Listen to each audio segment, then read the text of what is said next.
अगर किसी महिला के आरोप सही मान भी लिए जाएं, तब भी माना जा सकता है कि उसने खुद ही मुसीबत को न्योता दिया। ये टिप्पणियां इलाहाबाद हाई कोर्ट के जस्टिस संजय कुमार सिंह ने की हैं, जब उन्होंने एक रेप के आरोपी को जमानत दी। क्या वाकई कोर्ट ने पीड़िता को ही रेप के लिए जिम्मेदार ठहरा दिया? क्या कहता है भारतीय कानून और इस फैसले का समाज पर क्या असर पड़ेगा? आइए जानते हैं। ये मामला नोएडा का है। 23 सितंबर 2024 को एक एमए की छात्रा ने सेक्टर 126 पुलिस स्टेशन में रिपोर्ट दर्ज कराई कि उसके साथ बलात्कार हुआ। एफआईआर के मुताबिक आरोपी निश्चल चांडक ने उसे अपने फ्लैट पर बुलाया और 2 बार रेप किया। पुलिस ने करीब 80 दिन बाद आरोपी को गिरफ्तार किया और उसके खिलाफ भारतीय न्याय संहिता यानी बीएनएस की धारा 64 के तहत केस दर्ज किया गया, जिसमें 10 साल से लेकर उम्र कैद तक का कठोर कारावास हो सकता है। निश्चल ने हाईकोर्ट में जमानत याचिका दायर की, जिसमें दलील की गई कि छात्रा ने खुद मदद मांगी थी और वो अपनी मर्जी से आरोपी के घर गई थी। संबंध आपसी सहमति से बने थे, रेप नहीं हुआ। पुलिस जांच में कोई विरोधाभास है। आरोपी का कोई आपराधिक रिकॉर्ड नहीं है।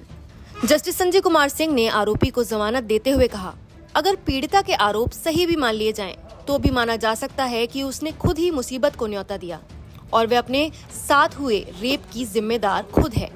यानी कोर्ट ने आरोपी को राहत देते हुए पीड़िता की भूमिका पर सवाल उठा दिया। अब सवाल ये है कि कानून क्या कहता है। आईपीसी की पुरानी धारा 375 के मुताबिक और अब बीएनएस की धारा 63 और 64 के अनुसार अगर कोई व्यक्ति महिला की इच्छा के विरुद्ध उसके साथ यौन संबंध बनाता है तो वो रेप है। साथ ही धारा 63(5) के अनुसार अगर महिला सहमति देते समय मानसिक विकृति या नशे में हो, जिससे वो अपनी सहमति के परिणामों को समझने में असमर्थ हो, तो ऐसी स्थिति में भी इसे रेप माना जाता है।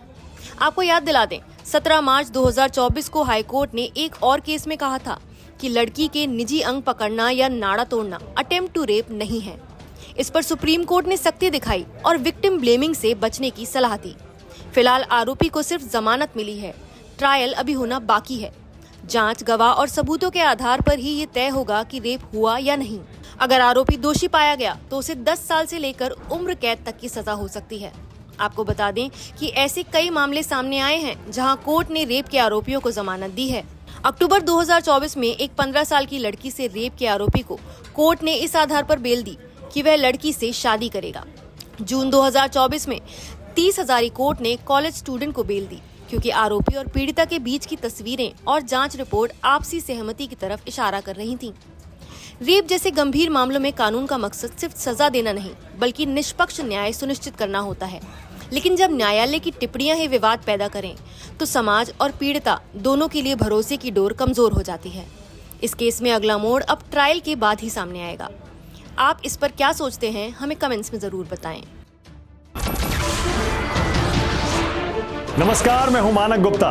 अगर आपको हमारा ये वीडियो पसंद आया हो तो इसे लाइक और शेयर जरूर करें और हाँ, हमें सब्सक्राइब और फॉलो करना ना भूलें, ताकि आप देश और दुनिया की कोई खबर मिस ना करें। तो जुड़े रहिए हमारे साथ और देखते रहिए न्यूज़ 24।